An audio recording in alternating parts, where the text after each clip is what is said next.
Mr. Romeo Rodriguez. At pangkaring talasulat na niting kasalisayan, ayula pa mirasketi, memanya ko patayuhan. Tingke katamong ninuno, malibat pa kamulan, at inalang pagmaragul, kalinan at kagalangan. At inalang baranggayan, maayo sa kapamalan, at inalaring sistemang gagamitan, kingasihan. Ing pupultang labis-labis na alapo laking banan, kaling kalapit tanggal sa dapakipag kalakalan.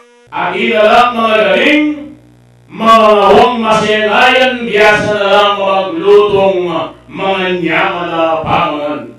Mapapintulang makatwa at kingmit mong kabanalan, at inalang may payang sadyang sasal pantayanan. Inya karas daking labwading kay katamong kapuluan, may bigla ring manyaga kingigit dat apansinan. Disnandoring sa blang tawa kitipin manuknangan sa diyalong biyasang mamasa, ampok sumulat mo naman.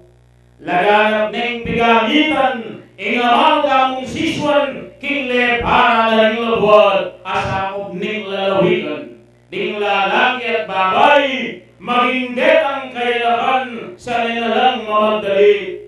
Mamikot kang kawatasan at inong literatura at kulitang durung-dungan, kukuyag ng daing pantas, king karelang kasulatan. At inalang katatagan, papakit king kaugalan, ampong maulag ang aldo sa gadalang pagmasusyan. Anya itang kapampangan dapat ang pagparangalan, ining dayang manalete kanimuyat ning katawan, uling iti ang daya, ding sugit ang pelibatan, mig masakit king pamana, alikwan ding bipunpunan. Kambidareting amo at kulturang pimamanan, adapat tang pakamalan, at lalupang palabungan.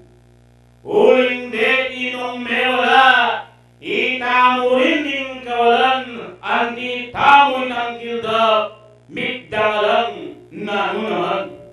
Alang bakas nilagawan, ning kekatang pigilandan, king sarili tamong labuat, magmistula tang dayuhan. Inyawale malumpawi, ing lahita king sikluban, kay kakamoy ang isulong, ing kulturang Kapampangan.